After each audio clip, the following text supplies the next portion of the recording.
Coco replied, forcing her practiced smile. The same smile she had perfected over the past 3 years since the accident. The same smile that said, "I'm okay, please don't worry about me, please don't make this about my problems." Beverly nodded and hurried back to the dance floor where Uncle Raymond was attempting something that might have been called dancing if you were being generous. Coco watched them laugh together, stumbling over each other's feet, and felt that familiar ache in her chest. The accident had taken more than just her legs. It had taken her future, her dreams, her sense of belonging anywhere. While Candace had spent college years dating and planning her dream wedding, Coco had spent hers in rehabilitation centers and therapy sessions, learning to navigate a world that suddenly seemed designed to keep her out. "The bride looks beautiful tonight," a voice said beside her. Coco turned to see Mrs. Patterson from down the street, holding 2 glasses of champagne. The elderly woman had always been kind, but Coco could see the careful way she held herself, like she was visiting someone in the hospital. "She does," Coco agreed. "And Candace did look beautiful. Radiant even. Everything a bride should be on her wedding day. Everything Coco would never be. And you look lovely too, dear. That blue dress is perfect on you." Coco glanced down at the dress her mother had picked out. Conservative, appropriate for a wheelchair, in a shade that would not draw attention. Nothing like the bold colors she used to wear when she thought the world was waiting for her to make her mark on it. "Thank you," she said, because that was what you said when people tried to be nice. Mrs. Patterson lingered for a moment, clearly wanting to say something more, but then Jerome's best man called for everyone to gather for the cake cutting. The older woman gave Coco's shoulder a gentle pat and moved toward the crowd forming around the elaborate 3-tier cake. Coco stayed where she was. From her position behind the centerpiece, she could see everything but remain largely unnoticed. She had become an expert at finding these invisible spots in rooms, places where she could observe life happening to other people without having to participate in the careful dance of social interaction that her presence seemed to require from others. The photographer was directing Candace and Jerome to pose with the knife, their hands overlapping on the silver handle. Flash bulbs popped, capturing their laughter, their joy, their perfect moment. Coco knew that in 20 years, when people looked through the wedding album, she would barely appear in any of the photos. Maybe a glimpse of her wheelchair in the corner of a few shots, easily cropped out if needed. "Make a wish, baby," Jerome told Candace as they prepared to make the first cut. What would she wish for, Coco wondered? What could someone wish for when they already had everything? When love had found them easily, naturally, the way it seemed to find everyone except her. The cake cutting finished and the band started playing again. Couples drifted back to the dance floor, and Coco watched her parents join them. Her father, still handsome at 55, spun her mother with the same gentle confidence he had always had. They caught her eye across the room and waved, their smiles bright but careful. The smiles parents give to the child they worry about most. "Would you like some cake, sweetie?" Candace appeared beside her, still glowing with wedding joy, a small plate in her hand. "Sure," Coco said, though she wasn't hungry. She never seemed to be hungry anymore. Candace pulled up a chair, her wedding dress pooling around her like spilled moonlight.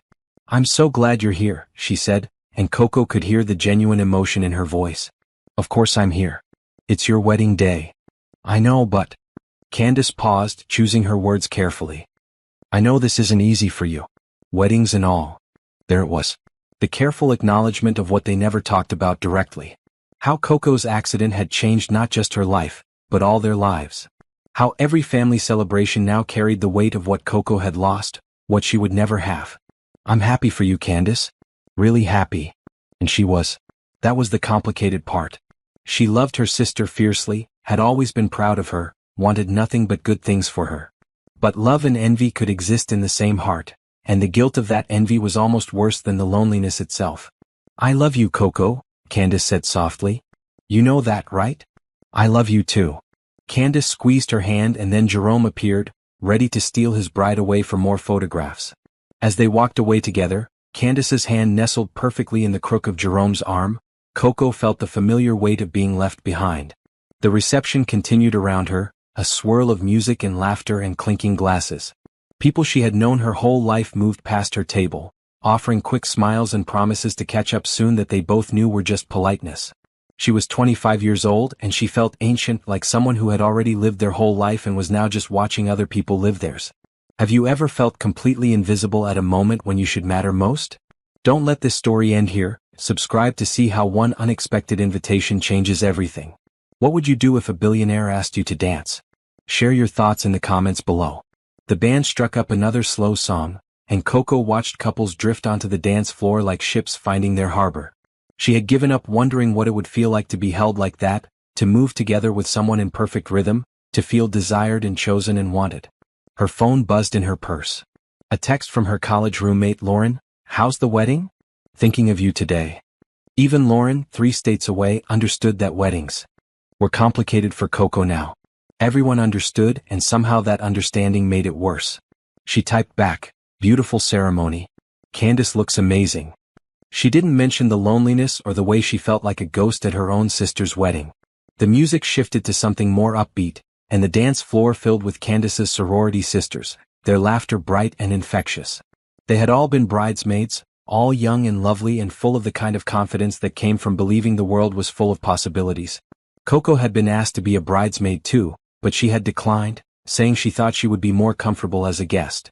The truth was, she could not bear the thought of rolling down the aisle behind the other girls, the visual reminder of difference in the midst of all that sameness. A child, one of Jerome's nephews, ran past her table chasing a balloon that had escaped from the centerpiece. He paused, looking at her wheelchair with the frank curiosity that only children possess. "Why are you sitting in that?" he asked. "Tommy, come here," his mother called, appearing quickly to collect him. "I'm sorry," she said to Coco, her face flushed with embarrassment. "It's okay," Coco said, because it was. Children's questions never hurt the way adult silence did. But the woman had already whisked Tommy away, and Coco was alone again with the music and the laughter and the persistent feeling that she was watching life through glass, close enough to see everything but unable to touch any of it. The evening was winding down when she noticed him. He stood near the bar, tall and commanding in a perfectly fitted black tuxedo that probably cost more than her car. Even from across the room she could see the way people gravitated toward him, the way conversations paused when he spoke. Steve Morrison.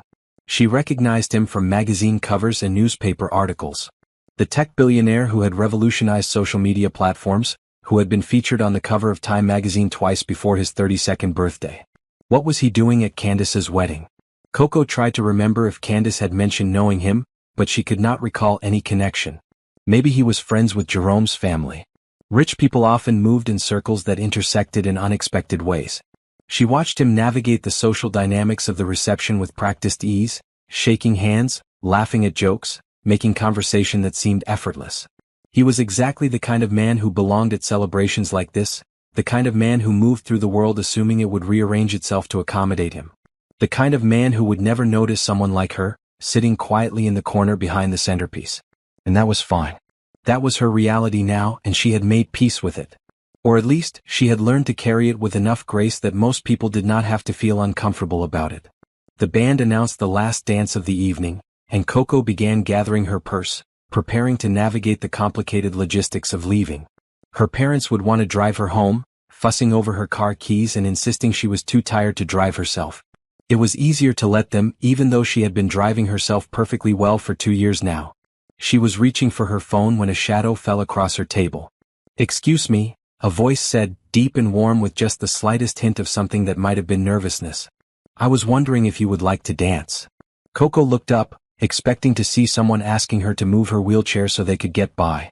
Instead, she found herself looking into the eyes of Steve Morrison, and he was looking directly at her. "I'm sorry, what?" she said, certain she had misheard. "I asked if you would like to dance," he repeated, and his voice was steady now, confident. "With me." The reception seemed to pause around them. Conversations quieted. People turned to stare. And Coco sat frozen, looking up at this man who had just asked her the one question she had stopped believing anyone would ever ask. Time stopped. The music, the chatter, the clinking of glasses, everything faded to silence as Coco stared up at Steve Morrison. His hand was extended toward her, palm up, waiting. His eyes were kind, not filled with pity or obligation, but with what looked like genuine hope. She started, then stopped. Her heart was beating so fast she could hear it in her ears. "I can't. I don't." "Neither do I," he said simply. "I've never danced with someone in a wheelchair before. But I figure we can learn together." The honest admission, delivered without awkwardness or self-consciousness, broke through her shock. Around them she could feel the weight of everyone watching. Candace had stopped mid-conversation with her college friends. Her parents stood frozen by the cake table. Even the band seemed to be playing more softly, as if they sensed something important was happening. I'm Steve, he said, his hand still extended. Coco. Her voice sounded breathless, foreign to her own ears. Beautiful name for a beautiful woman. His thumb traced over her knuckles as she tentatively placed her hand in his, sending electricity up her arm. Tell me, Coco, what's your favorite song? The unexpected question caught her off guard. What? For our dance. What makes your heart sing? No one had asked her about her heart in years. The way you look tonight. Frank Sinatra. Steve's eyes lit up. Without taking his gaze from hers, he called out to the band leader. Could you play something special for us? The way you look tonight. Steve, you don't have to. She began. I want to, he said firmly.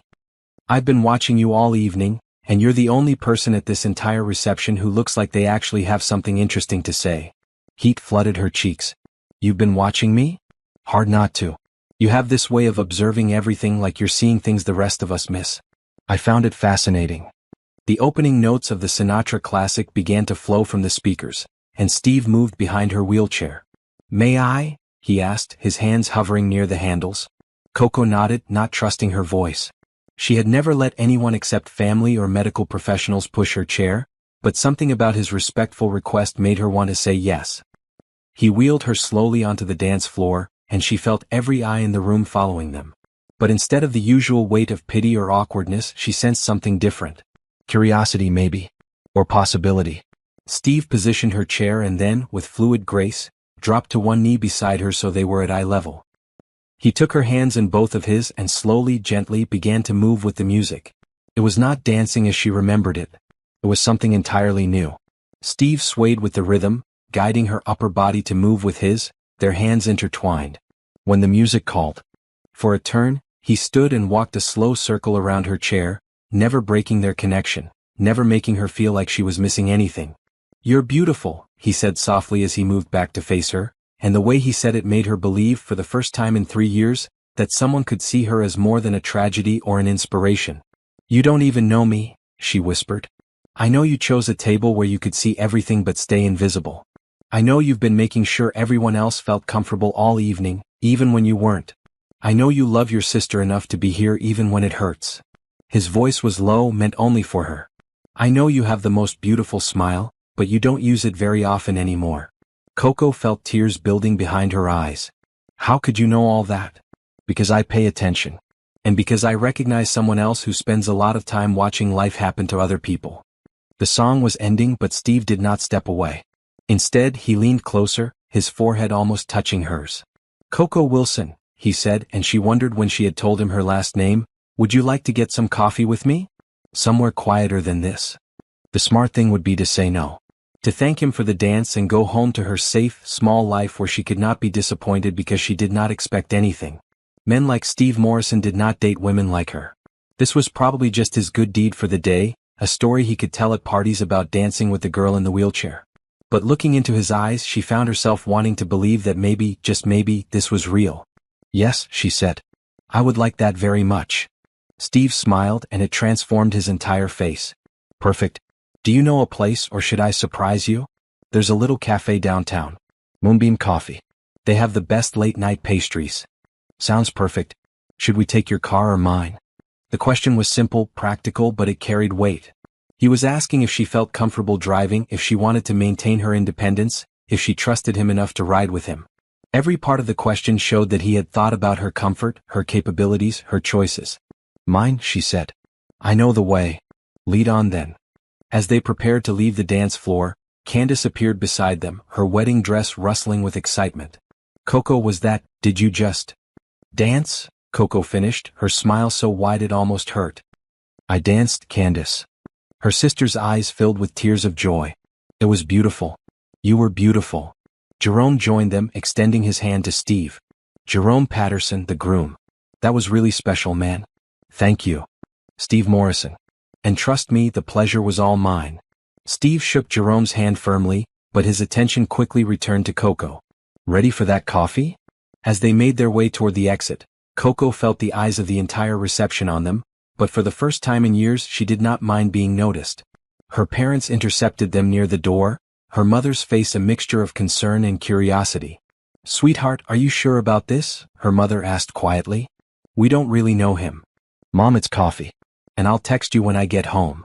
Her father studied Steve with the protective scrutiny that fathers reserved for boys dating their daughters. You'll take good care of her, he said. It was not a question. Absolutely, sir, Steve replied, meeting her father's gaze directly. Outside, the October air was crisp and clear, filled with the promise of autumn. Steve walked beside her as she made her way to her specially modified Honda Civic, the ramp and hand controls invisible unless you knew what to look for. Nice car, he said as she transferred from her wheelchair to the driver's seat with practiced efficiency. It gets me where I need to go. That's all any car needs to do. He folded her wheelchair and placed it in the back seat with the same careful respect he had shown all evening. Mind if I ask what happened? You don't have to tell me if you don't want to. Coco paused, her hands on the steering wheel. Most people either avoided the question entirely or asked with the kind of morbid curiosity reserved for car accidents and natural disasters.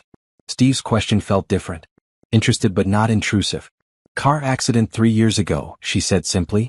Drunk driver ran a red light. I'm sorry. That must have been incredibly difficult. It was. Still is some days. She started the engine, surprised by how easy it was to talk to him. What about you? What brings a billionaire to a middle-class wedding in suburban Atlanta? Steve laughed as he settled into the passenger seat. Jerome's father did the electrical work on my first office building. Good man, fair prices, honest work. When Jerome was applying to college, Mr. Patterson mentioned his son was smart but struggling with tuition. I set up a scholarship fund. Small investment, considering Jerome graduated summa cum laude and now works for one of my competitors, making them a fortune. You helped pay for his education? Education is the best investment you can make in someone. Jerome invited me tonight because he wanted to thank me, but honestly, watching him and Candace tonight, seeing how happy they are, that's thanks enough. As they drove through the quiet streets toward downtown, Coco found herself stealing glances at this man who seemed determined to surprise her at every turn. Can I ask you something? Anything. Why me? There were plenty of other people at that reception. Prettier people. People who could actually dance. Steve was quiet for a long moment, looking out at the city lights passing by.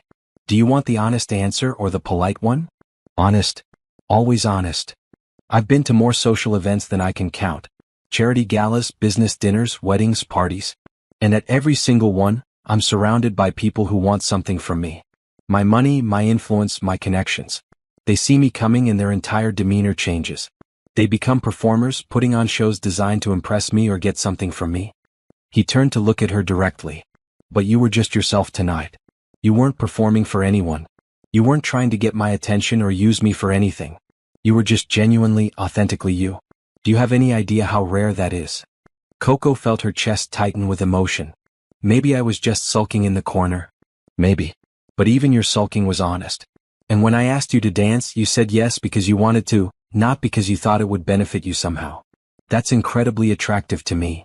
They pulled up outside Moonbeam Coffee, a cozy little place with mismatched furniture and local art on the walls. It was exactly the kind of place Coco loved, comfortable and unpretentious, where you could sit for hours without anyone pressuring you to order more or leave. This looks perfect, Steve said as they made their way inside. The barista, a college student with purple hair and multiple piercings, looked up from her textbook. Hey Coco. The usual? Actually, make it a celebration tonight, Jamie. 2 slices of that chocolate cake you save for special occasions, and 2 of whatever coffee drink you think would go perfectly with chocolate cake. Jamie's eyes widened as she took in Steve, clearly recognizing him but trying to play it cool. Coming right up. Find yourselves a table.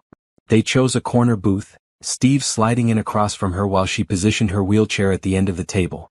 The cafe was nearly empty, just a few other late-night coffee drinkers scattered around with their laptops and books. So, Steve said, leaning forward with his elbows on the table, tell me about Coco Wilson. What do you do when you're not being the most gracious wedding guest in Georgia? I'm a freelance graphic designer.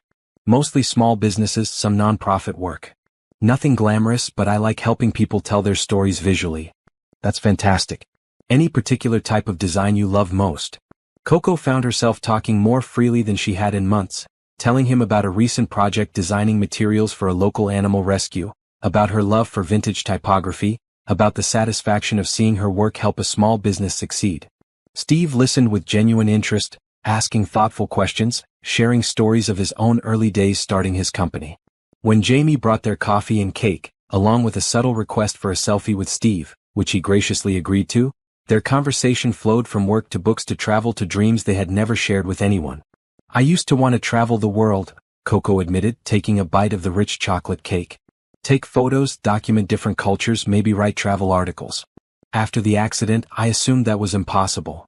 Why would it be impossible? Well, accessibility issues for one thing. Not everywhere is wheelchair-friendly. True, but not everywhere is tall-person-friendly either, and I manage. There are companies that specialize in accessible travel now. Amazing places you can visit, incredible experiences you can have. Your accident changed how you would travel, but it does not mean you can't travel. The idea had literally never occurred to her. In the 3 years since the accident, she had automatically put so many dreams in the impossible now category without ever really investigating whether they truly were impossible or just different. What else is on your impossible list? Steve asked gently. This, she said quietly. Dating. Relationships. I just assumed. That no one would want to be with someone in a wheelchair? Well, yes. Steve reached across the table and took her hand. Coco, I'm going to tell you something and I want you to really hear me. Your accident changed your life in significant ways, I understand that. But it didn't change who you are as a person. It didn't change your intelligence, your humor, your kindness, your beauty. It didn't change anything about what makes you an incredible woman. Tears spilled over before she could stop them. You don't know me well enough to say that. Then let me get to know you better. Let me take you out on a real date. Let me show you that some of us are smart enough to see past the wheelchair to the amazing woman sitting in it. What would you do if someone saw past your biggest insecurity to the real you underneath? The story is just getting started. Subscribe to see where Steve and Coco's connection leads, and comment below with your thoughts on second chances and unexpected love. Coco wiped her eyes with her napkin, embarrassed by her emotional reaction but unable to stop smiling. This feels like a dream. Like I'm going to wake up tomorrow and realize none of this happened. Then let's make sure tomorrow feels just as real. Are you free Saturday afternoon? Yes. Perfect. I'll pick you up at 2. Wear comfortable clothes and bring your sense of adventure. That sounds wonderfully mysterious. I'm hoping it will be wonderfully perfect. They talked until the cafe closed, their conversation ranging from deep philosophical questions to silly jokes that had them both laughing until their sides hurt. Steve insisted on following her home to make sure she arrived safely, walking her to her door like a gentleman from another era. Thank you, she said as they stood on her front porch. For tonight, for the dance, for seeing me. Thank you for saying yes. He leaned down and kissed her cheek softly, his lips warm against her skin. Sweet dreams, Coco Wilson. As she watched his taillights disappear down her street, Coco realized something had shifted inside her. For the first time in 3 years, she was looking forward to tomorrow. For the first time since the accident, she felt like her life might hold possibilities she had not dared to imagine. Saturday afternoon could not come fast enough. Coco spent the morning second-guessing her outfit choice, settling on dark jeans and a soft blue sweater that brought out her eyes. She had never been on a mystery date before, but something told her Steve would not let her down. When he knocked on her door at exactly 2 o'clock, he was holding a small bouquet of sunflowers and wearing the kind of genuine smile that made her heart skip. Sunflowers, she said, accepting them with delight. How did you know they were my favorite? Lucky guess. You strike me as someone who appreciates flowers that face the sun. He paused, looking slightly nervous. Are you ready for an adventure? I've been ready since Thursday night. Steve's car was a surprise. Instead of the flashy sports car she had expected, he drove a practical SUV with plenty of room for her wheelchair. He loaded it in the back with the same careful attention he had shown at the wedding, and she found herself appreciating this small consideration more than she could express. So where are we going? She asked as they pulled out of her driveway. Patience, Ms. Wilson. All good adventures require a little mystery. They drove north out of the city, through suburbs and into rolling countryside dotted with horse farms and old oak trees. The October afternoon was perfect, warm enough for open windows but cool enough to hint at the autumn that was coming. Can I ask you something? Coco said as they passed a particularly beautiful farm with white fences and grazing horses. Always. What made you start your company? I mean, I know the basic story from magazine articles, but what really motivated you? Steve glanced over at her, seeming to consider his words carefully. When I was 12, my little sister was diagnosed with autism. This was 15 years ago when there weren't nearly as many resources or understanding as there are now. She had so much to say, so many ideas and feelings, but she couldn't communicate them in ways that people understood. He turned onto a smaller road lined with tall trees. I watched her struggle to connect with people, watched how isolated she felt. I started thinking about how technology could help people bridge those communication gaps. Not just for people with autism, but for anyone who felt like they couldn't find their voice or their community. That's beautiful, Coco said softly. How is she now? Amazing. She's 22, studying computer science at MIT, and she's building apps that help kids with autism express themselves. Turns out she inherited the family business gene. His voice was warm with pride and love. She's the one who taught me that different doesn't mean less than. It just means finding new ways to shine. The parallel to her own situation was not lost on Coco, but Steve's words did not feel like a comparison or a lesson. They felt like an invitation to see herself through kinder eyes. Turn here, Steve said, pulling into a driveway marked by a small wooden sign, Riverside Stables Therapeutic Riding Program. Coco's heart began to race, but not with fear. With excitement she had not felt in years. Steve, are we going horseback riding? I hope so. But only if you want to. I called ahead and spoke with the director, explained the situation.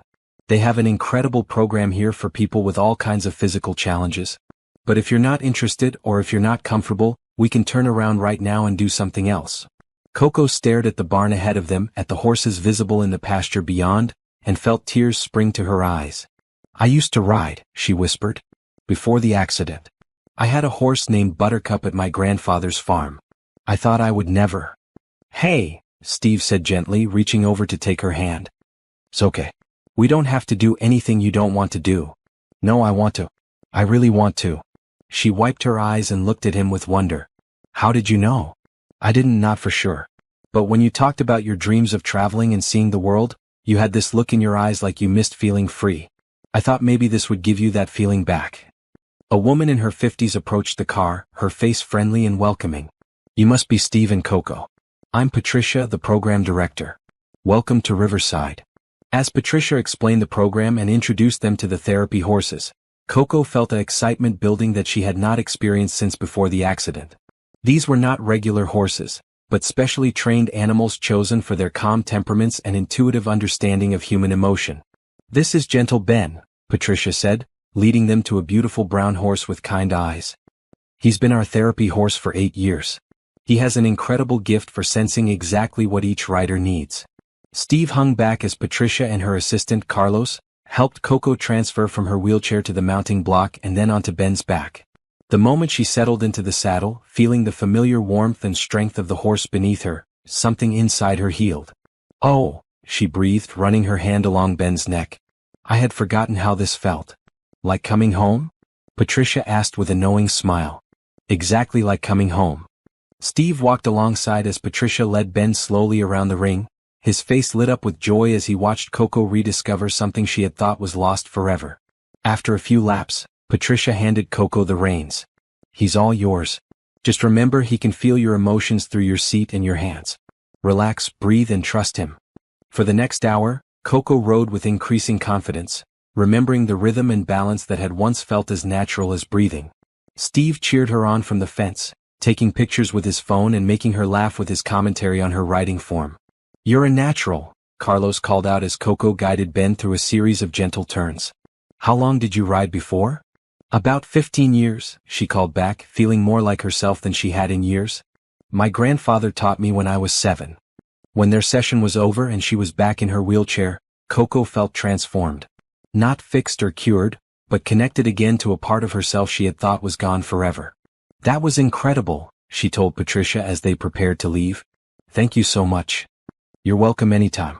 We have group rides twice a week, and individual sessions available. I think Ben would love to see you again. As they drove back toward town, Coco could not stop smiling. I can't believe you arranged that. How did you even know about that place? I do a lot of work with disability advocacy organizations through my foundation. Patricia and I have been friends for years. Steve reached over and squeezed her hand. I'm so glad you enjoyed it. Enjoyed it? Steve, that was the best I felt in 3 years. I thought that part of my life was over forever. Maybe some parts of your old life are over, but that doesn't mean you can't discover new parts. Different doesn't have to mean worse. They stopped for dinner at a small farm-to-table restaurant with a patio overlooking a creek. As they shared a bottle of wine and talked about everything from philosophy to favorite movies, Coco found herself falling into an easy comfort with Steve that felt both new and somehow familiar. "Can I tell you something?" she said as they finished their dessert, a shared piece of apple pie that was the perfect ending to a perfect day. "Anything. I've been on a lot of first dates, both before and after the accident. And I've never had anyone put so much thought into what would make me genuinely happy. Most guys either pretend my disability doesn't exist, which is weird and uncomfortable, or they focus on it so much that it becomes the only thing about me that matters." Steve leaned forward, his expression serious. "And what did I do? You saw it as just one part of who I am. Not something to ignore or obsess over, just a fact about me like having brown eyes or being good at graphic design. You found a way to work with it instead of around it. That's because it is just one part of who you are. An important part that has shaped your experiences and perspective, but not the defining part." Steve's voice was quiet but certain. "The defining parts are your kindness, your intelligence, your strength, your humor. Your disability is just the reason you navigate the world a little differently than I do." Coco felt her chest tighten with emotion. "Where did you learn to think about it that way?" "From my sister. From watching how she moves through the world with such grace and confidence, refusing to let other people's limitations limit her possibilities. And now from you." "From me?" "Coco, watching you ride today, seeing the joy on your face, the way you just instinctively knew how to connect with Ben, it was beautiful. You weren't someone overcoming a disability. You were just someone doing something you love, something you're good at. That's how I see you all the time." The drive home was quiet, both of them lost in their own thoughts about the day they had shared. When Steve walked her to her door, Coco felt reluctant to let the evening end. "I had the most wonderful time," she said, turning to face him on her front porch. "So did I. Coco, I hope you don't mind me saying this, but you're extraordinary. Not because of what you've overcome, but because of who you are. I feel like I could talk to you for hours and never run out of things to discover." "I feel the same way." She looked up at him, this man who had somehow seen straight through to her heart. "What happens now? Now we see where this leads us. If you want to, that is." "I want to. Very much." Steve smiled and leaned down to kiss her, soft and sweet and full of promise. It was Coco's first kiss since the accident, and it felt like waking up from a long sleep. "I'll call you tomorrow," he said against her lips. "I'll be waiting." As she watched him drive away, Coco realized that something fundamental had shifted in how she saw herself and her future. For 3 years, she had been defining herself by what she had lost. Steve was showing her what she had gained: perspective, strength, and the ability to recognize genuine kindness when it appeared in her life. Inside her apartment, she looked at the sunflowers he had brought her, now arranged in her favorite vase on the kitchen table. Their faces turned toward the window, always seeking the light, just like Steve had said. Maybe it was time for her to start facing the sun again too. 3 weeks of perfect dates had passed like a beautiful dream. Steve took her to art galleries where they debated the meaning of abstract paintings, to concerts in the park where they listened to jazz under the stars, to bookstores where they browsed for hours and shared favorite passages. Each date felt natural and easy, as if they had been finding excuses to spend time together for years instead of weeks. On a Thursday morning, Coco was working on a logo design for a local bakery when her phone rang. Steve's name on the screen still made her smile. "Good morning, beautiful." His voice was warm through the phone. "Good morning yourself. Aren't you supposed to be in some important business meeting right now?" "I am. We're taking a break and I couldn't stop thinking about you." There was a pause and his tone shifted slightly. "Actually, I'm calling because I have something I want to discuss with you. Would you have dinner with me tonight? Somewhere we can talk privately?" Something in his voice made her stomach flutter with nervous excitement. "Of course. Everything okay?" "Everything's perfect. I just have an idea I want to run by you." "Pick you up at 7? I'll be ready." The rest of the day crawled by as Coco found herself unable to concentrate on work. What kind of idea required a private dinner conversation? Her mind raced through possibilities, some wonderful, some terrifying, all of them life-changing. Steve arrived promptly at 7, looking unusually formal in a dark suit. He kissed her hello, but she could sense an energy about him that seemed different from his usual calm confidence. "You look nervous," she observed as he helped her into his car. "I am nervous," he admitted. "What I want to talk to you about tonight could change everything between us, and I'm not sure how you're going to react." Coco's heart began to race. "Steve, you're kind of scaring me." "Don't be scared. Please. Just trust me, okay?" He took her to a quiet Italian restaurant downtown, the kind of place with dim lighting and private booths that encouraged intimate conversation. They ordered wine and pasta, making small talk about their days, but Coco could feel the weight of whatever Steve wanted to discuss hanging over them. Finally, as their plates were cleared away, Steve reached across the table and took her hands. "Coco, these past few weeks with you have been incredible. You make me laugh, you challenge my thinking, you see the world in ways that constantly amaze me. You've become really important to me." "You've become important to me too," she said softly, squeezing his hands. "Good. That's good, because what I'm about to propose, it only works if we're both invested in this relationship." Steve took a deep breath. "I want to offer you a job." Of all the things Coco had imagined he might say, this was not one of them. A job. "My company is launching a new initiative focused on accessibility in social media platforms. Making our apps more user-friendly for people with different abilities, creating better tools for connection and communication. It's a project I'm passionate about, but I need the right person to lead it. Someone who understands the challenges from personal experience but also has the creative and technical skills to develop real solutions." Coco stared at him, trying to process what he was saying. "You want me to work for you?" "I want you to work with me. As the Director of Accessibility Innovation. It would mean relocating to Seattle, where our main offices are located. It would mean taking on a challenge bigger than anything you've tackled before. And it would mean working closely with me, which could complicate our personal relationship in ways we can't predict." Her mind was spinning.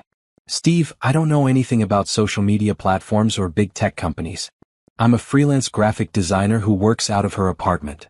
You're a creative problem solver who understands user experience from a perspective most designers never consider. You're someone who has had to adapt and innovate every single day for the past 3 years. You're exactly what this project needs." His eyes were bright with excitement and possibility.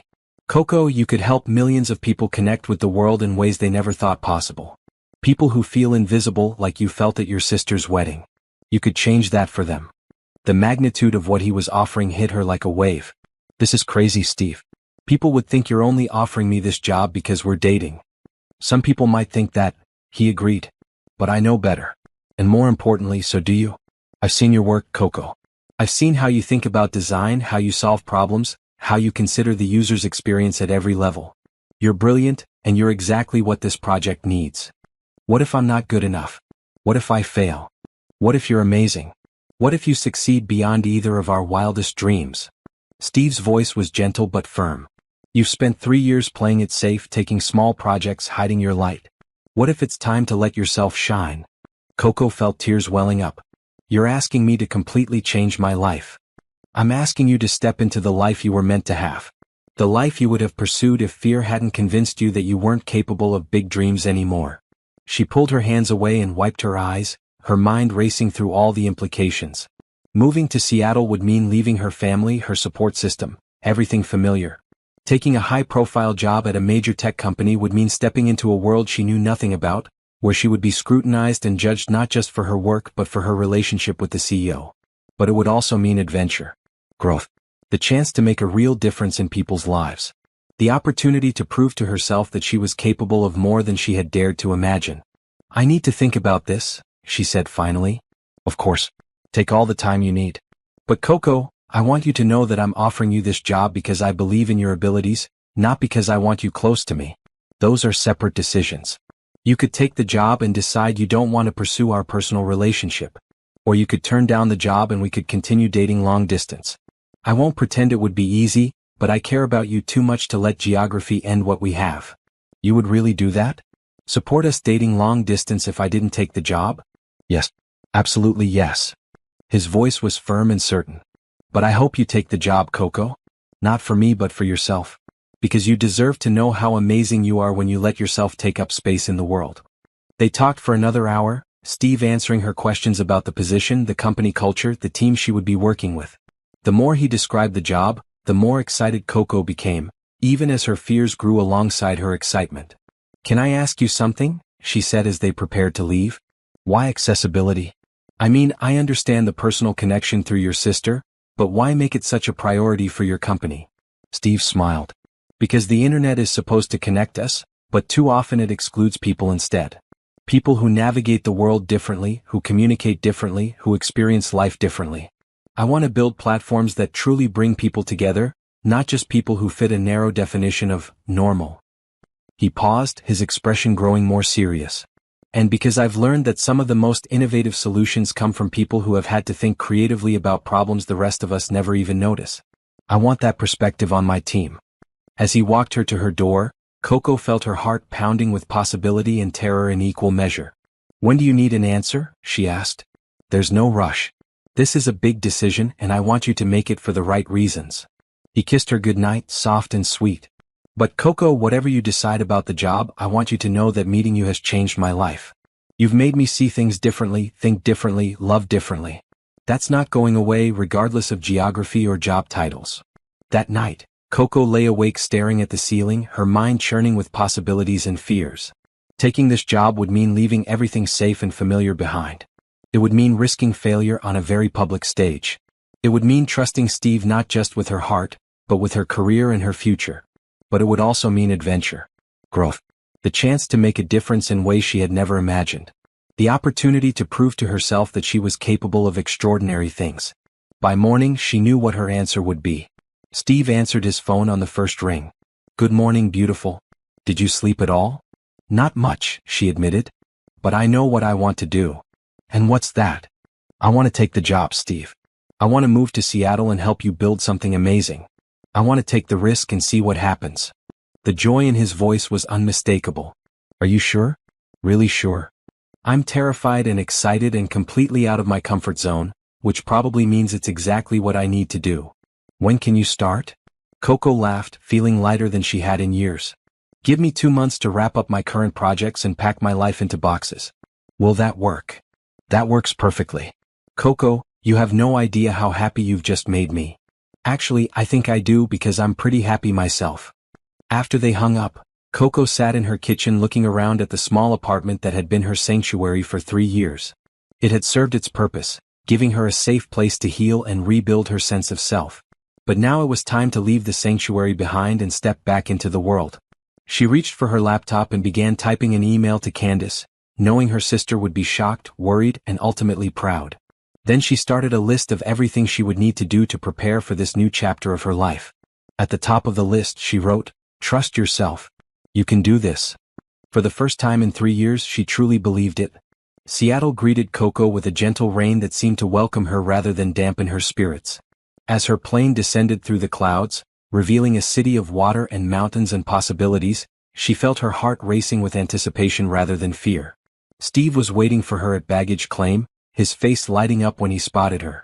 2 months of phone calls and video chats had not prepared her for the rush of joy she felt seeing him again. "Welcome to your new home," he said, pulling her into his arms for a long-awaited kiss. "It's beautiful," she said, looking around at the bustling airport. "Even the airport feels different here. More alive. Wait until you see your apartment. And the office. And the mountains on a clear day."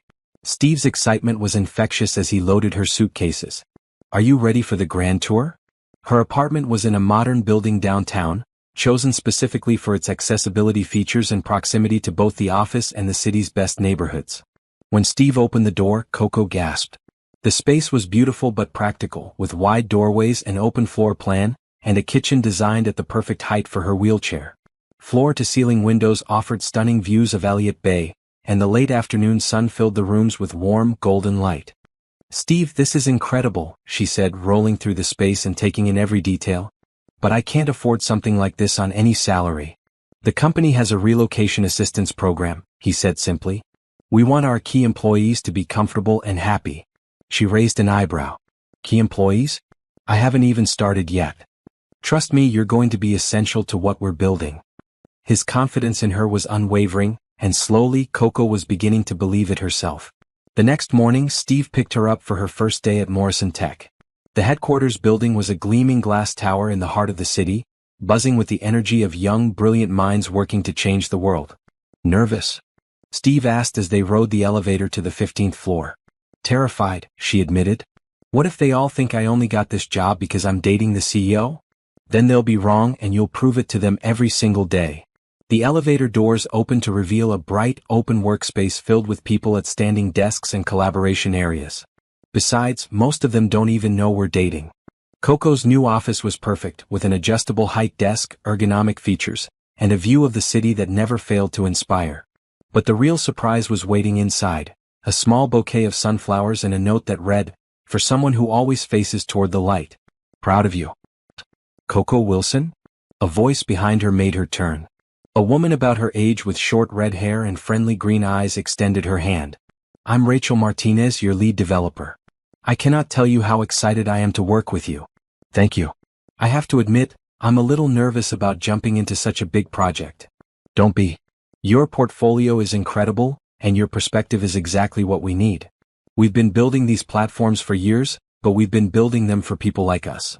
Rachel gestured around the office at the predominantly young, able-bodied workforce. "We need someone who can help us see what we've been missing." Over the next few hours, Coco met her team. Rachel, the brilliant developer who had been waiting months for the right person to lead the accessibility initiative. Marcus, a UX researcher whose grandmother had inspired his interest in inclusive design. And Jennifer, a product manager who had been advocating for better accessibility features for years. Are you ready to see how taking one leap of faith can transform everything? Don't miss what happens next in Coco's journey. Subscribe to see how she changes not just her own life but the lives of millions. What's your biggest dream that you've been too afraid to pursue? Share it in the comments. "Okay," Coco said as they gathered in the conference room for their first official team meeting. "I'll be honest with you all. 3 months ago, I was designing logos for local businesses out of my apartment in Atlanta. I have never worked for a tech company, never led a team, never managed a multi-million-dollar project. If any of you have concerns about that, now would be the time to voice them." The team exchanged glances and then Marcus spoke up. "Can I be honest too? Please. We've all been pushing for this initiative for years, watching our company build amazing products that accidentally exclude millions of people. We've made suggestions, filed reports, proposed solutions. But nothing changed because the people making decisions couldn't see the problems we were describing." Jennifer nodded. "You're not here because you have a tech background. You're here because you have lived experience with the barriers we're trying to eliminate.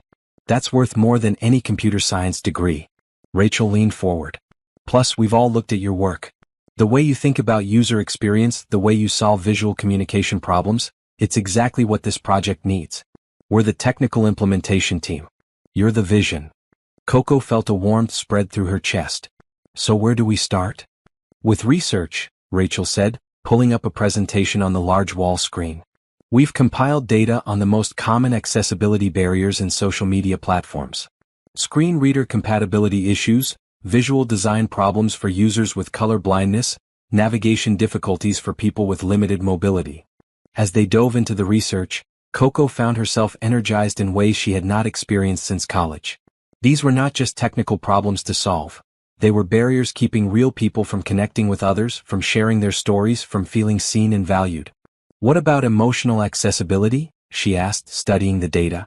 "I mean, beyond the technical barriers, what about the social barriers? The way platforms make people feel unwelcome or invisible." Marcus's eyes lit up. "Can you elaborate on that?" Coco thought back to all the times she had seen disability portrayed on social media either as inspiration porn or as tragedy. People with disabilities are often reduced to either brave inspiration or object of pity. What if we created features that let people share their authentic experiences without having to fit into those limiting narratives? "Like what?" Jennifer asked, clearly intrigued. "I don't know yet. But I'm thinking about ways to celebrate the full humanity of people with different abilities. Features that highlight capability alongside vulnerability. Tools that help people connect over shared interests and experiences rather than just shared limitations." Rachel was already taking notes. "This is exactly the kind of thinking we need. Technical accessibility is just the foundation. True inclusion means creating spaces where everyone can be authentically themselves." They worked through lunch, their initial meeting turning into an enthusiastic brainstorming session that generated more ideas in 4 hours than Coco had expected to develop in 4 weeks. By the time Steve knocked on the conference room door at 6 o'clock, they had outlined a comprehensive strategy that addressed not just technical barriers, but cultural and social ones as well. "How did the first day go?" he asked as he drove her home. "Amazing. Challenging. Terrifying. Perfect." Coco could not stop smiling. "Steve, I think we might actually be able to change things. Really change things.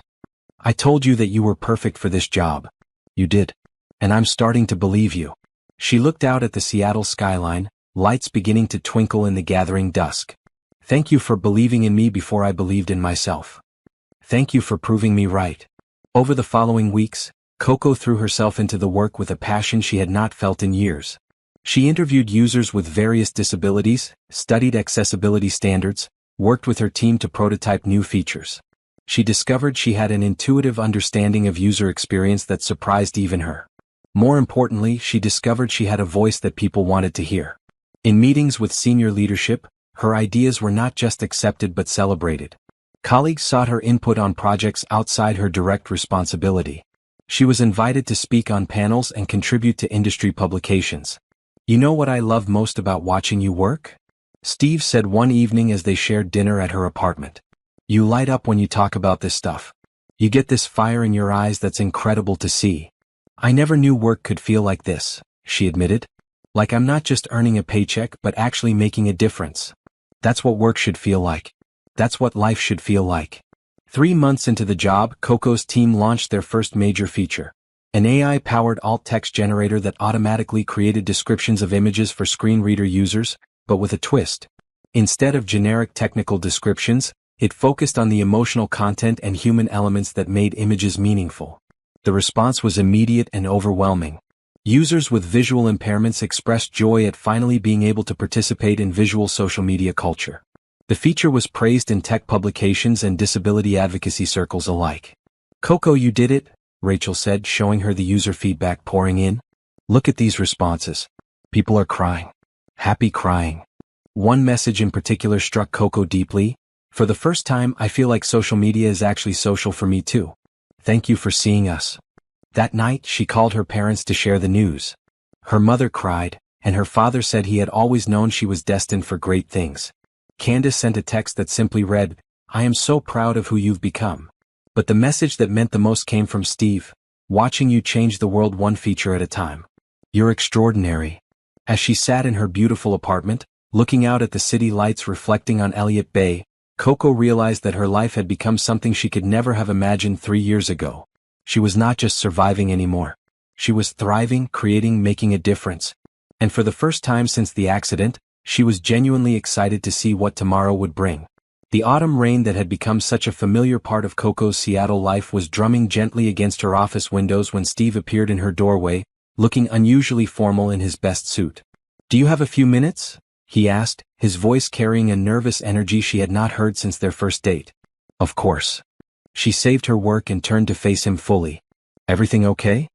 "Everything's perfect actually. That's what I wanted to talk to you about." He stepped into her office and closed the door behind him. "Coco, we need to discuss something important." Her heart began to race. Over the past 6 months in Seattle, their relationship had deepened in ways that felt both natural and extraordinary. They had dinner together most nights, spent weekends exploring the city, supported each other through work challenges and personal victories. But they had been careful to keep their professional and personal lives separate at the office. "What's on your mind?" she asked, gesturing for him to sit in the chair across from her desk. "I'm in love with you," he said simply, his words hanging in the air between them like a bridge waiting to be crossed. Coco felt her breath catch. They had said they cared about each other, had expressed affection and attraction, but this was the first time either of them had used the word love. "Steve," she began, but he held up his hand gently. "Let me finish, please. I'm in love with you and I think you might be in love with me too. But we've been dancing around it because we're worried about how it affects our work relationship, how it looks to others, whether it's professional or appropriate." He leaned forward in his chair, his eyes intense and sincere. "I've been thinking about this for weeks and I've come to a conclusion. I don't care what anyone else thinks. I don't care if people whisper that you got your job because of our relationship. I don't care if business magazines write articles about mixing business with pleasure. I care about you and I care about us, and I'm tired of pretending that what we have is anything less than extraordinary." Coco felt tears beginning to build behind her eyes. "I am in love with you," she said softly. "I've been in love with you for months. But Steve, you're right that it's complicated. People already whisper. I can see it in their faces during meetings, hear it in the way conversations stop when I walk into a room." "Let them whisper," he said firmly. "Your work speaks for itself. The Accessibility Initiative has been the most successful product launch in company history. You've been invited to speak at 3 major industry conferences. TechCrunch featured you on their cover as one of the most innovative designers of the year. Anyone who thinks you don't deserve to be here is choosing to ignore evidence right in front of their faces. But what if they're right? What if I only got this opportunity because you were attracted to me? Steve stood up and walked around her desk so he could take her hands in his. Coco, do you remember the first time you showed me your design portfolio? Of course. What did you see on my face when I looked at your work? She thought back to that evening in her apartment, the way his expression had changed as he scrolled through her designs. Recognition, she said slowly. Like you were seeing something you had been looking for. Exactly. I fell in love with your mind before I fell in love with your heart. I offered you this job because you're brilliant, creative, and exactly what this company needed. I fell in love with you because you're kind, funny, brave, and you make me want to be a better person. He knelt beside her chair so they were at eye level. These are separate things, Coco. I would want to hire you even if I didn't want to date you. I would want to date you even if we didn't work together. The fact that I get both is just good fortune, not a conflict of interest. What are you asking me? She said, though she thought she knew. I'm asking you to stop hiding what we have. I'm asking you to let me take you to company events as my girlfriend, not just my colleague. I'm asking you to come home with me at night instead of maintaining separate apartments for appearances. I'm asking you to build a life with me, openly and honestly. The weight of what he was offering hit her fully. Not just love, but the chance to be loved publicly, proudly, without shame or secrecy. People will say I'm taking advantage of you, she said quietly. People will say whatever they want to say regardless of what we do. The question is, are you going to let their opinions keep you from being happy? Coco looked into his eyes and saw her future reflected there. Not just romance but partnership. Not just love, but respect and understanding and the kind of deep connection she had stopped believing was possible for her. I love you too, she said, her voice strong and certain. And yes, I want to build a life with you. Openly and honestly. Steve's smile lit up his entire face. Really? Really? I'm tired of pretending that what we have isn't the best thing that's ever happened to me. He kissed her then, soft and sweet and full of promise, and Coco felt like she was stepping into the light after years of standing in shadows. There's something else, Steve said against her lips.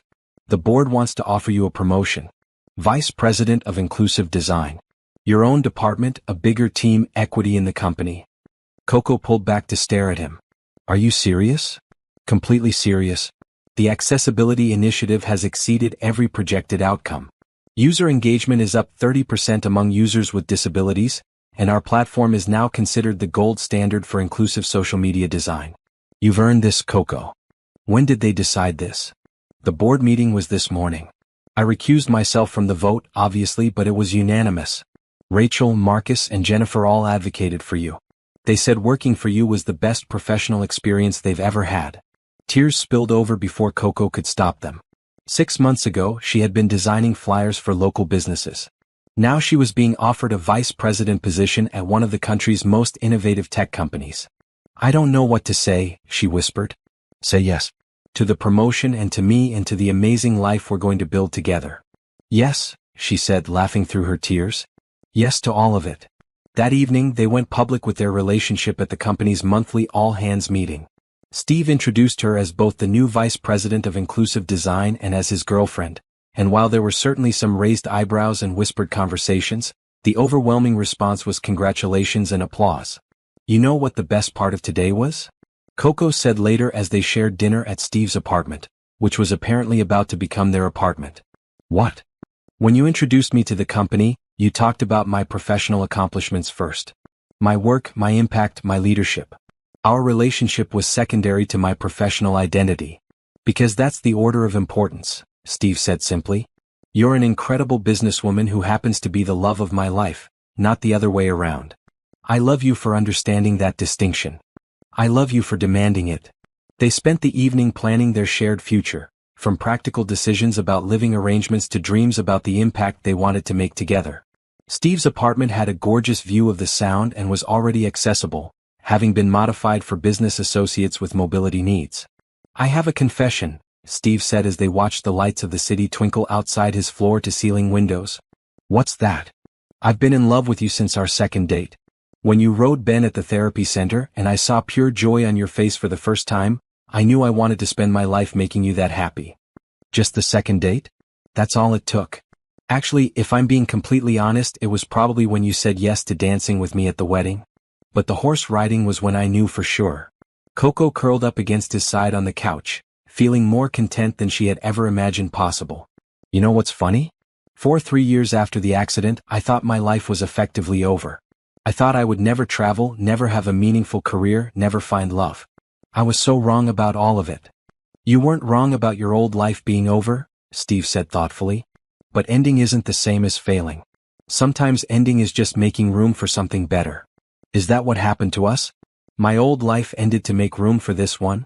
I don't know about destiny or fate or any of that, Steve said, pressing a kiss to the top of her head. But I know that meeting you changed everything for me. You made me want to build a company that actually makes the world better, not just more connected. You made me want to be the kind of man who deserves someone as extraordinary as you. You already were that kind of man. I just helped you see it. Then we helped each other see who we really are. As Seattle sparkled outside their windows and rain drummed gently against the glass, Coco realized that she had found something she had not even known she was looking for. A love that made her stronger rather than smaller, a partnership that celebrated her capabilities rather than focusing on her limitations, a future that felt infinite rather than constrained. Tomorrow she would start her new job as vice president, leading a department dedicated to making technology accessible to everyone. Tomorrow she would move her things into the apartment she would share with the man she loved.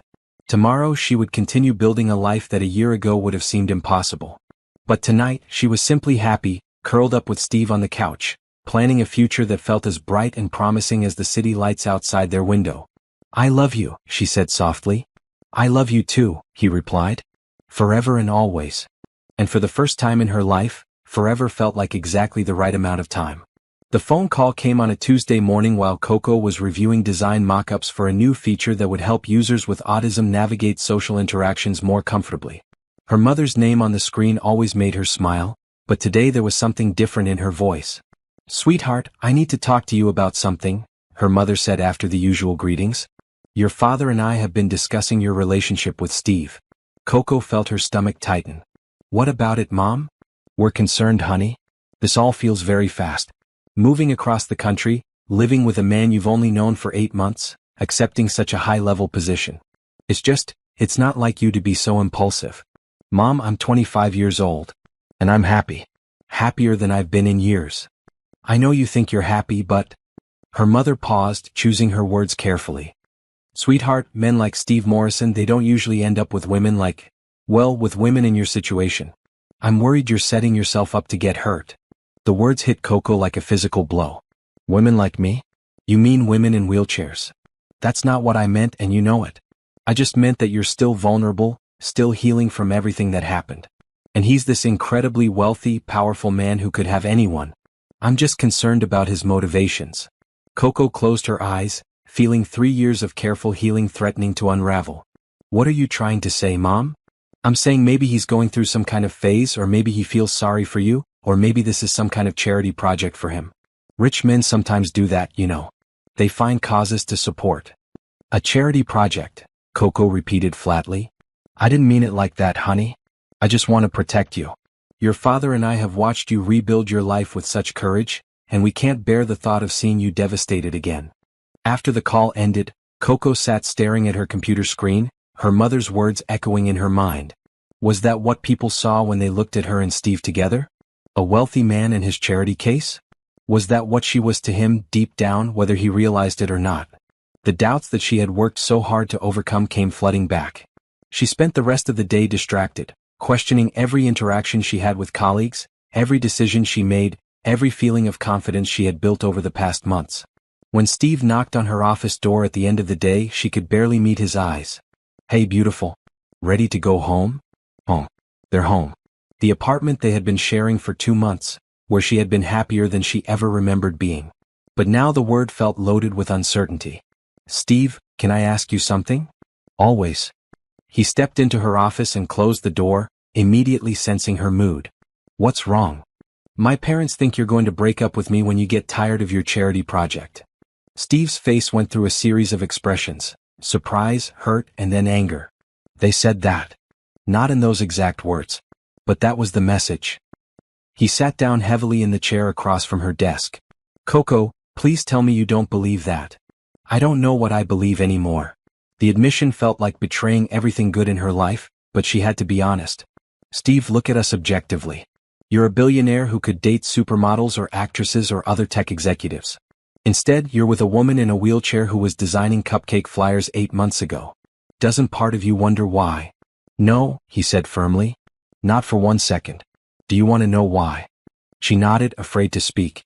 Steve moved his chair closer to her desk and took her hands in his. Because I know what it feels like to be with someone because they want something from you. I know what it's like to have people see my bank account instead of my face. I know the difference between someone who loves you for what you can give them and someone who loves you for who you are. He squeezed her hands gently. Coco, you have never asked me for anything. Not money, not job opportunities, not access to my connections.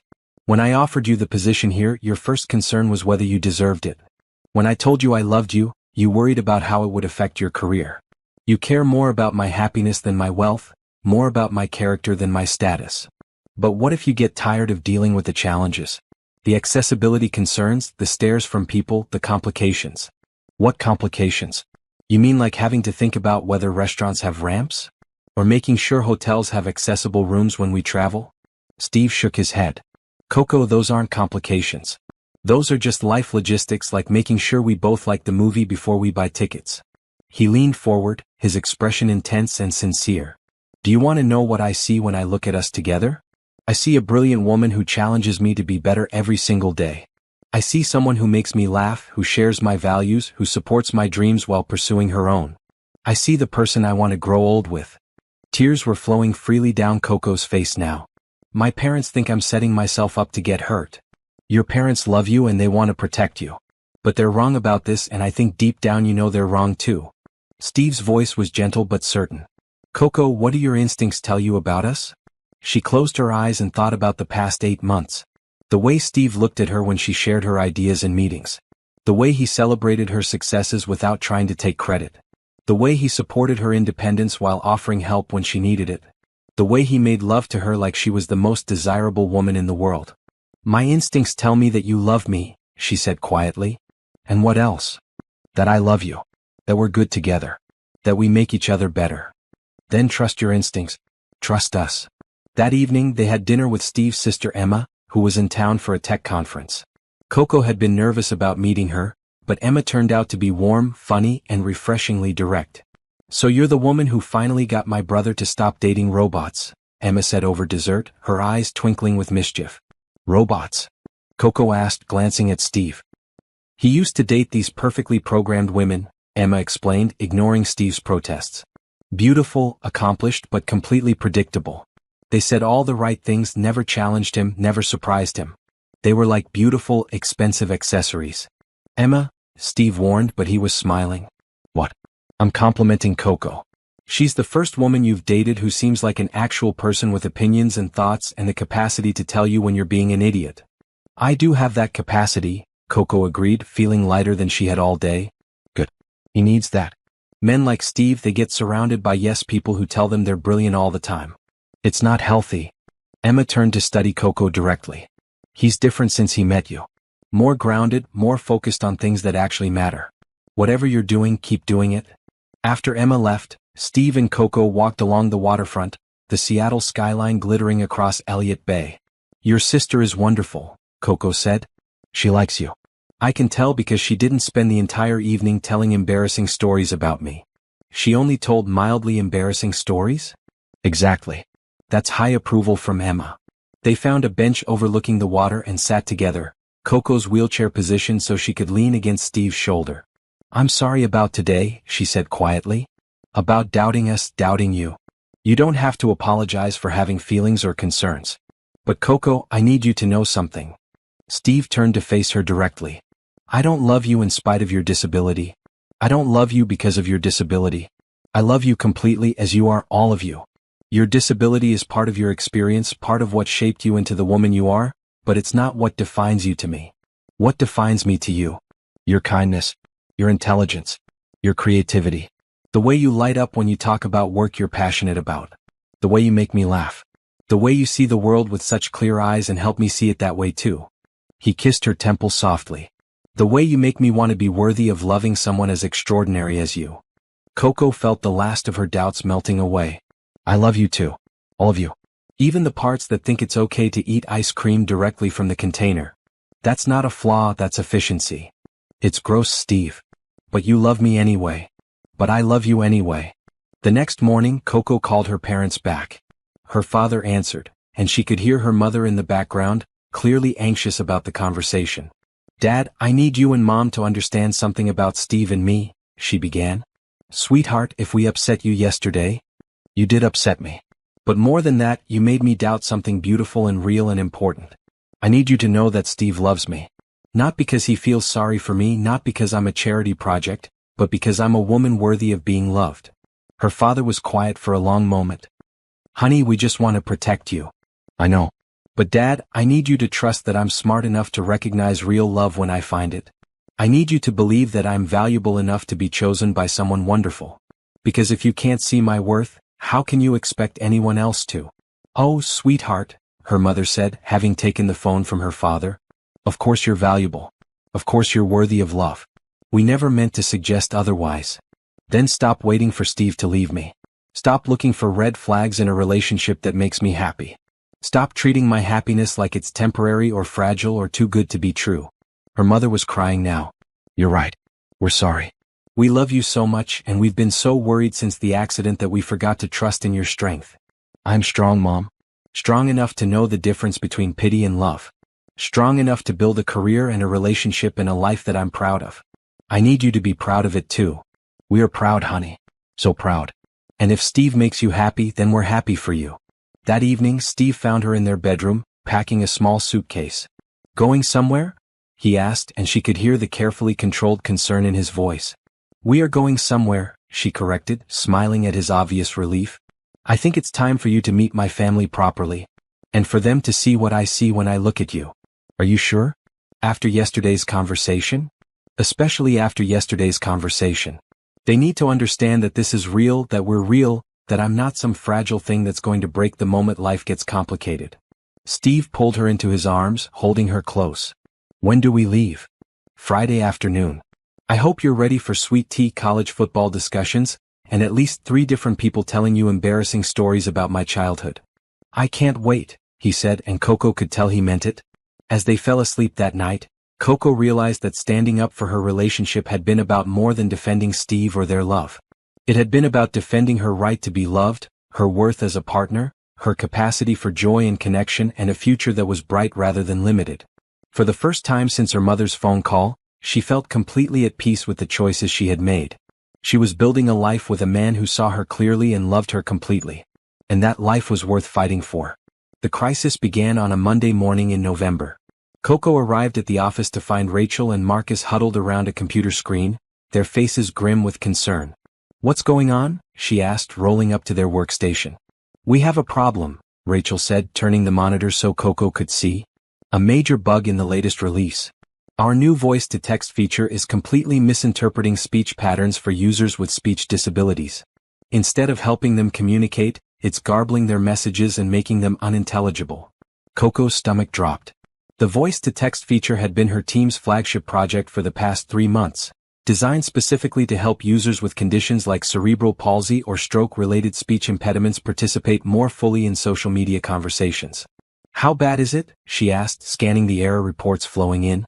Bad, Marcus said quietly. Users are saying they feel humiliated. Some are deleting their accounts. Disability advocacy groups are calling it a failure of inclusive design. And TechCrunch picked up the story, Jennifer added, appearing with a tablet showing the devastating headline, Morrison Tech's accessibility feature becomes accessibility nightmare. Coco felt the weight of responsibility settle on her shoulders like a physical presence. This was her first major failure as vice president, and it was happening in the most public and painful way possible. Worse, it was failing the very community she had promised to serve. Okay, she said, taking a deep breath. First things first. We pull the feature immediately. I don't care if it was supposed to be our biggest launch of the quarter. We're not leaving broken accessibility tools in place for 1 more minute. Are you sure? Jennifer asked. The board was counting on this feature for the quarterly investor presentation. If we pull it now. Then we pull it now, Coco said firmly. Our users' dignity is more important than our quarterly projections. How long will it take to fix? Rachel and Marcus exchanged looks. If we're going to fix it properly, not just patch it, Rachel said slowly, we're looking at 6 weeks minimum. Maybe 8. That takes us past the investor presentation, past the holiday season, past every major deadline we committed to, Jennifer pointed out. I understand the timeline. But we're not putting out a product that hurts the people it's supposed to help. Period. Within an hour, the feature was disabled across all platforms. Coco spent the morning fielding angry calls from board members, apologetic emails from marketing, and concerned messages from users who had been excited about the promised functionality. The hardest part was the personal messages from users with speech disabilities who had been looking forward to the feature. One message in particular stuck with her. I was so excited to finally have a tool that would let people understand me online. Now I feel more invisible than ever. Steve appeared in her office doorway around noon, his expression unreadable. How are you holding up? He asked, closing the door behind him. I'm fine, she said automatically, then shook her head. Actually, I'm not fine. I'm mortified. This was supposed to be our biggest success, and instead it's our biggest failure. It's not a failure, it's a setback. There's a difference. Steve, we promised to make social media more accessible, and instead we made it worse for the people who needed our help most. How is that not a failure? He sat down across from her desk, his CEO mask slipping to reveal the man who loved her. Because you caught it, you fixed it immediately, and you're committed to getting it right. A failure would be leaving broken tools in place or giving up on the project entirely. The board is furious. Marketing is scrambling. The tech press is having a field day talking about how the disabled vice president couldn't even design proper accessibility tools. Wait, what? Steve's expression darkened. Someone actually wrote that? Not in those exact words, but the implication is clear. People are questioning whether I was ever qualified for this position, whether I was just a diversity hire, whether you promoted me for personal rather than professional reasons. Coco, look at me. His voice was firm and commanding. You are the most qualified person in the industry for this job. You have revolutionized how we think about inclusive design. One setback doesn't erase 8 months of groundbreaking work. But what if they're right? What if I was in over my head from the beginning? Steve stood up and walked around her desk, kneeling beside her chair the way he had that first night when he asked her to dance. Do you remember what you told me about the animal rescue project you worked on in Atlanta? What does that have to do with anything? You said you had to redesign their entire brand identity 3 times because the first 2 versions didn't capture what made the organization special. You said good design sometimes requires going back to the drawing board, even when it's frustrating and expensive and time-consuming. Understanding began to dawn on her face. You think this is just going back to the drawing board? I think this is you being the same perfectionist designer you've always been, refusing to compromise on quality just because it would be easier or more profitable. Coco felt some of the tension in her chest begin to ease. The board doesn't see it that way. Then I'll help them see it that way. But first, you need to decide what you want to do. Do you want to rush out a quick fix that might work for some users but not others? Or do you want to take the time to build something truly revolutionary? I want to build something revolutionary, she said without hesitation. Something that doesn't just accommodate speech differences but celebrates them. Something that helps people communicate more effectively rather than forcing them to fit into standard speech patterns. Then that's what we do. I'll handle the board and the press. You focus on building something amazing. The next 6 weeks were the most challenging of Coco's professional life. Her team worked 12-hour days, consulting with speech therapists, linguists, and users with various speech patterns.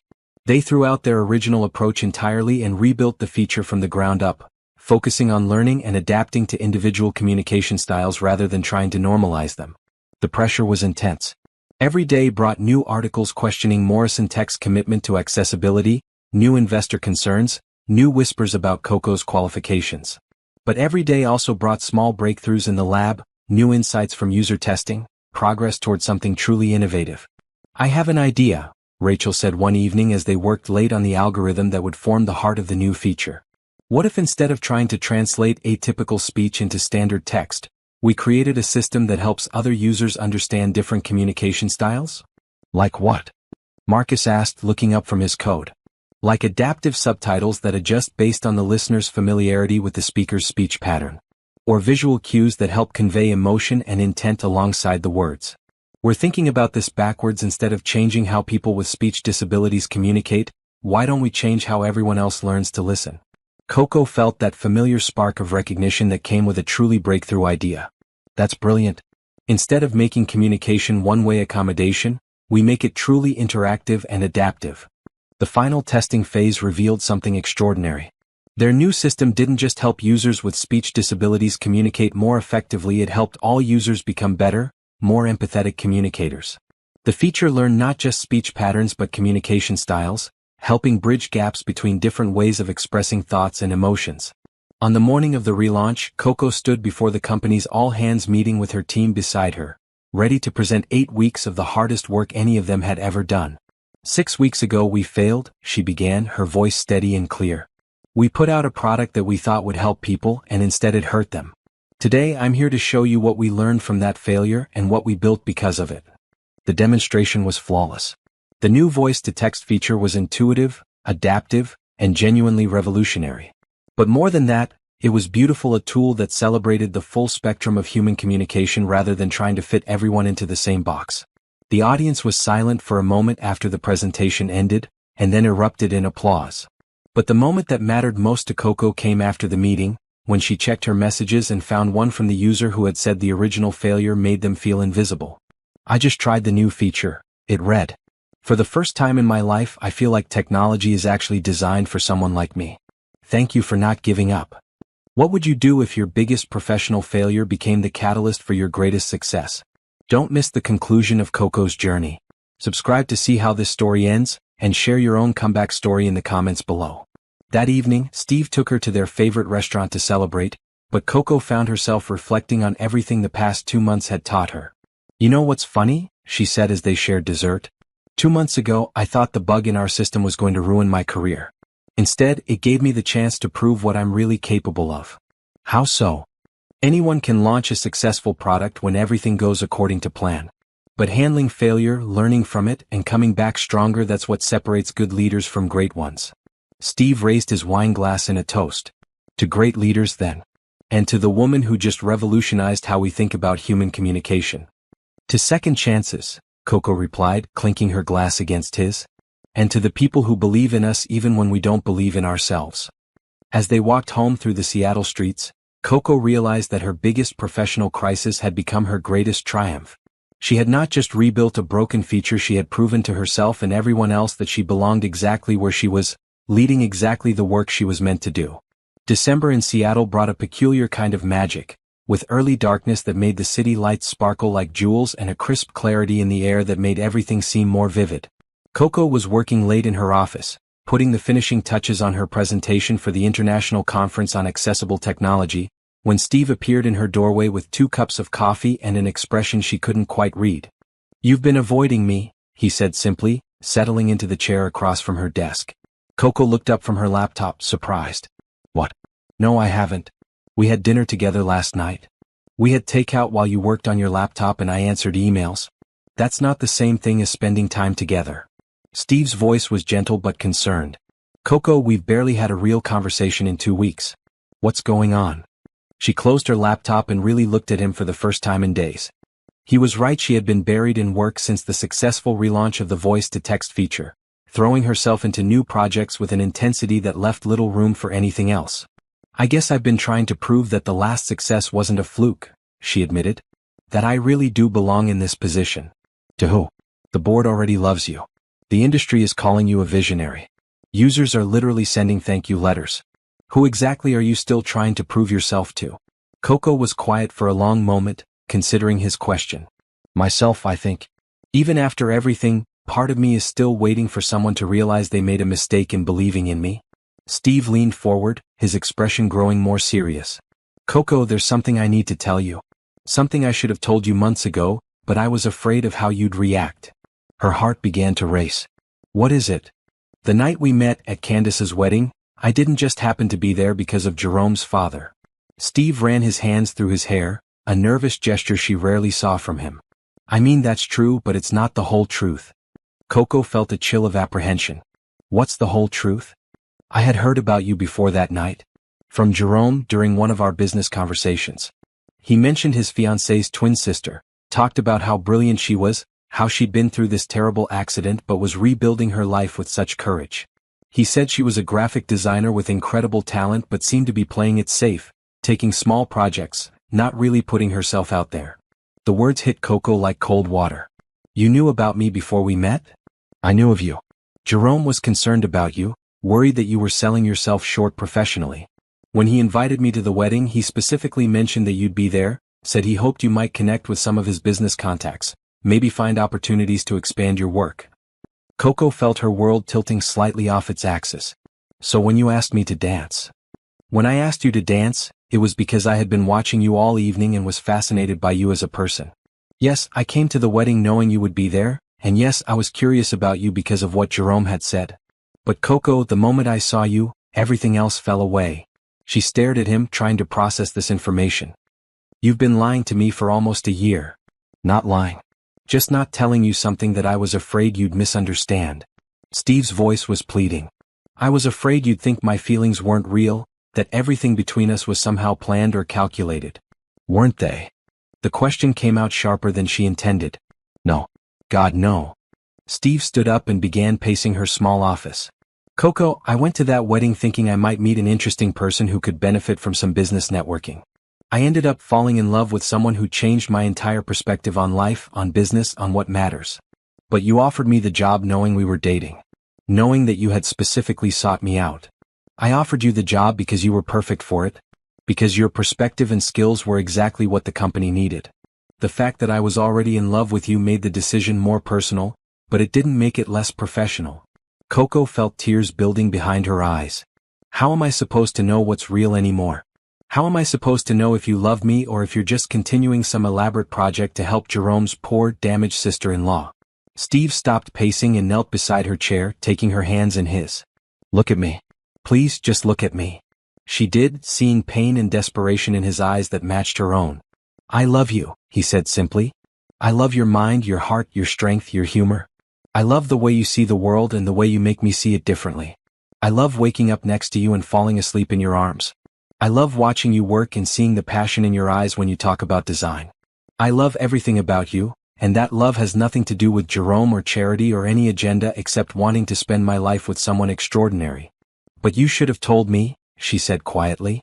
From the beginning. You should have trusted me with the truth. You're right. I should have. I was afraid and I made a coward's choice. I'm sorry. They sat in silence for several minutes, the weight of this revelation settling between them. Finally, Coco spoke. Tell me about the conversation with Jerome. All of it. Steve took a deep breath. We were having lunch about 6 months before the wedding. He was telling me about wedding planning, about how excited Candace was but how worried she was about you. He said you used to be this vibrant, ambitious person with big dreams, but after the accident, you'd retreated into yourself. He showed me some of your design work on his phone, said you were incredibly talented but seemed to be afraid to take risks professionally. He was worried about me. He loves you. He said Candace was heartbroken watching you shrink your world down to what felt safe. He wondered if meeting some people in tech or business might help you see new possibilities for your career. Coco felt a complex mix of emotions. Gratitude for Jerome's concern, embarrassment at being discussed, and confusion about what this meant for her relationship with Steve. So you came to the wedding planning to network with me? I came planning to be friendly, maybe offer some professional encouragement if the opportunity arose naturally. I had no agenda beyond that. Steve's voice grew softer. But the moment I saw you sitting at that table, looking so beautiful and so sad, everything else became irrelevant. I didn't want to network with you, Coco. I wanted to dance with you. And the job offer? Came months later, after I had gotten to know you, after I had seen your work and your approach to problem solving, after I had fallen completely in love with your brilliant mind. Steve squeezed her hands gently. I would have offered you that job even if we weren't dating. In fact, I almost offered it to you before we became serious, because I recognized how perfect you'd be for the role.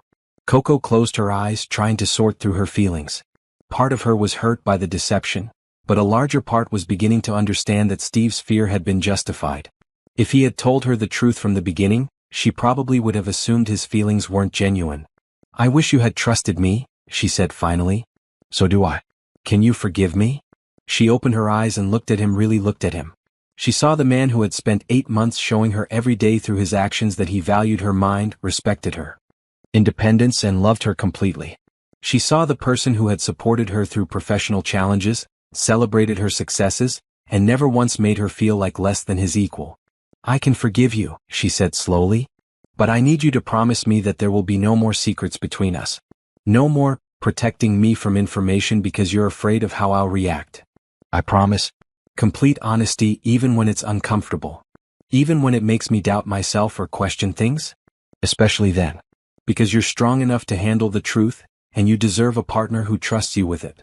Coco felt something shift inside her, a final piece of healing clicking into place. You know what's funny? What?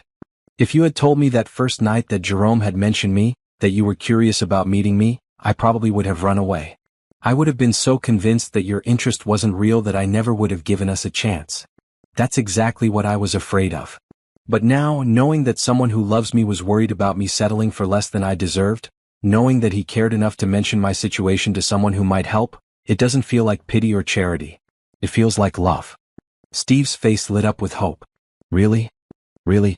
Jerome didn't tell you about poor, broken Coco who needed to be fixed.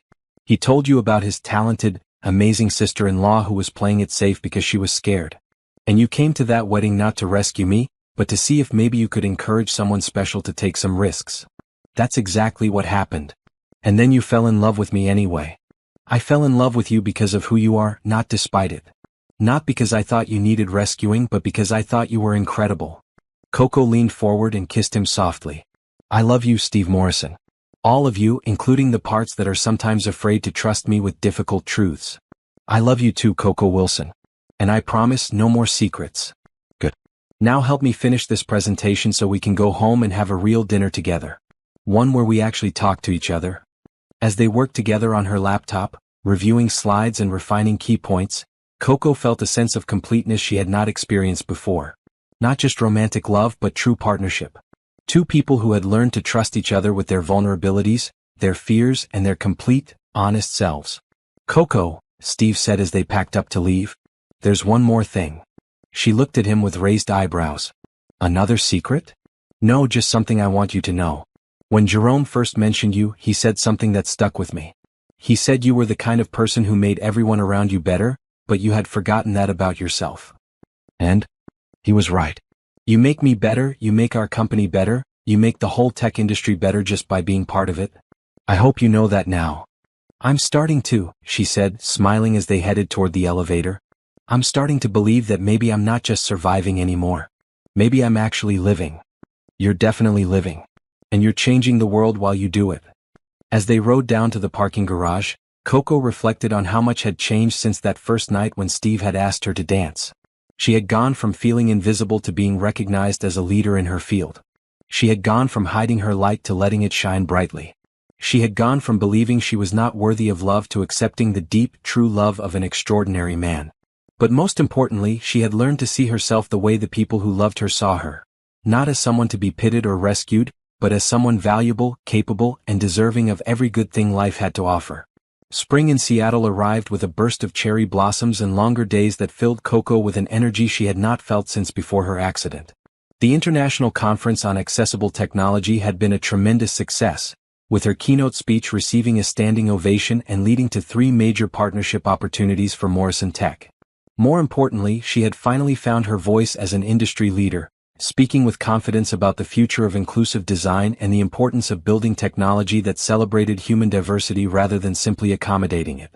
On a Saturday morning in April, Steve suggested they take a drive to the therapy center where they had shared their second date almost a year ago. I want to see how Ben is doing, he said as they loaded her wheelchair into the car. And I thought you might want to ride again. I'd love that, Coco said, though something in Steve's voice suggested there was more to this trip than reconnecting with a beloved therapy horse. The drive to Riverside Stables was beautiful, with spring flowers blooming along the roadside and Mount Rainier visible in the distance, snow-capped and majestic. They talked about work, about the vacation to Italy they were planning for the summer, about the new apartment they were considering with better views of the Sound. Patricia greeted them warmly when they arrived, and Ben seemed to remember Coco, nuzzling her hand gently as she approached his stall. He's been asking for you, Patricia joked. Every time we have a new rider, he looks toward the parking lot like he's hoping it's you. The ride was even better than Coco remembered. Over the past year, she had been coming to Riverside once a month, and her confidence on horseback had grown steadily. Today, she and Ben moved together with perfect synchronization, navigating the trail around the property with grace and joy. Steve walked alongside as he always did, but today he seemed more nervous than usual. When they reached the far end of the trail, he asked Patricia and Carlos to give them a few minutes alone. "What's going on?" Coco asked, sensing his anxiety. "Do you remember what you told me the first time we came here?" Steve asked, reaching up to take her hand as she sat atop Ben. "I told you I had forgotten how free I could feel," she said slowly. "And do you remember what I said about traveling, about how your accident changed how you would experience the world but didn't make it impossible?" "Yes." Steve took a deep breath and stepped back, then did something that made Coco's heart stop. He dropped to one knee in the grass beside Ben, pulling a small velvet box from his pocket. "Coco Wilson," he said, his voice strong and clear despite the emotion she could see on his face, "you have changed my life in every possible way. You made me see that building a business is meaningless unless it makes the world better for real people. You showed me what it means to love someone not for what they can give you, but for who they are at their core." Tears were already streaming down Coco's face as she realized what was happening. "You are the strongest, kindest, most brilliant woman I have ever known. You face every challenge with grace, you approach every problem with creativity, and you love with a generosity that humbles me every day." Steve opened the box to reveal a beautiful diamond ring, simple but elegant. "I want to spend the rest of my life learning from you, laughing with you, building dreams with you." Ben stood perfectly still, as if he understood the importance of this moment. "Coco, will you marry me? Will you let me love you and support your dreams and be your partner in everything for the rest of our lives?" For a moment, Coco could not speak. She looked down at this extraordinary man who had seen past every barrier to the woman she truly was, who had believed in her before she believed in herself, who had loved her with a consistency that had healed wounds she had not even known she was carrying.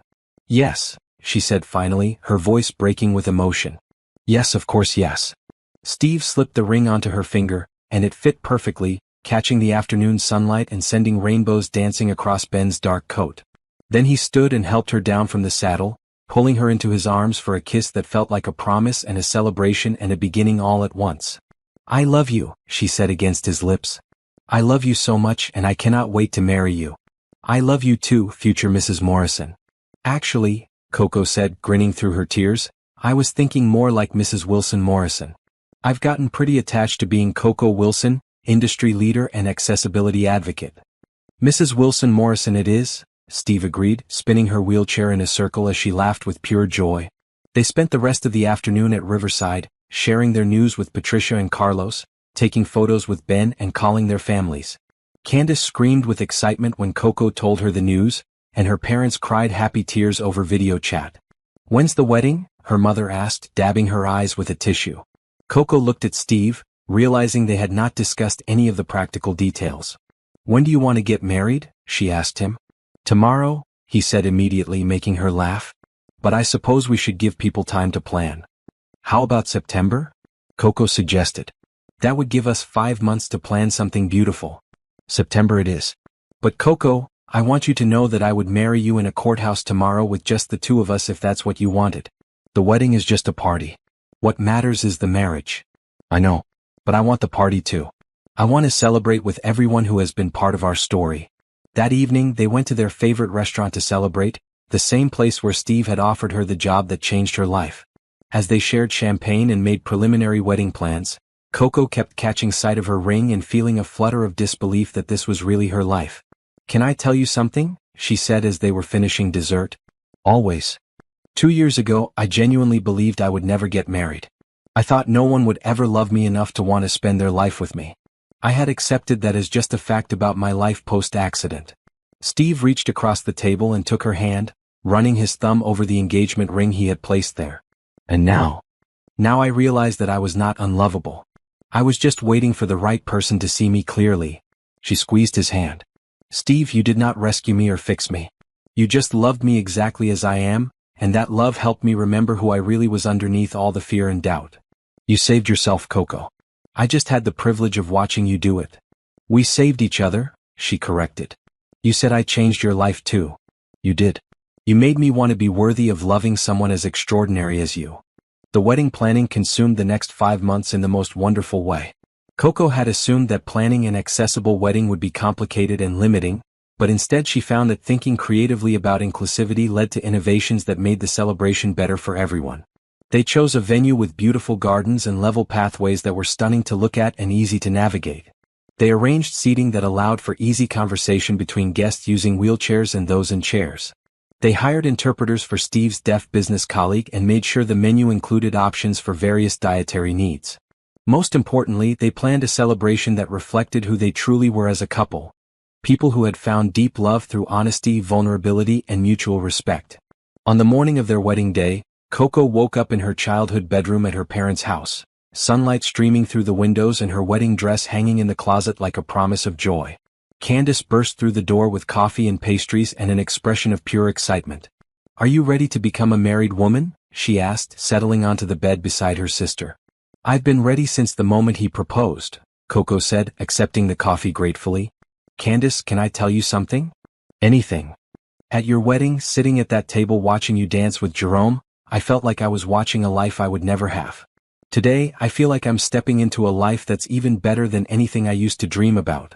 "That's because you're marrying the right person," Candace said softly. "Someone who loves the real you, not some version of you that he thinks you should be." The ceremony was held in the garden at sunset, with Steve waiting for her at an altar decorated with sunflowers and white roses. When the music began and Coco made her way down the aisle, she was not thinking about her wheelchair or accessibility or how their love story had begun with her feeling invisible. She was thinking about the future she and Steve would build together, the dreams they would pursue, the challenges they would face as partners. She was thinking about growing old with someone who saw her clearly and loved her completely. Steve's face when he saw her in her wedding dress was worth every moment of doubt she had ever experienced.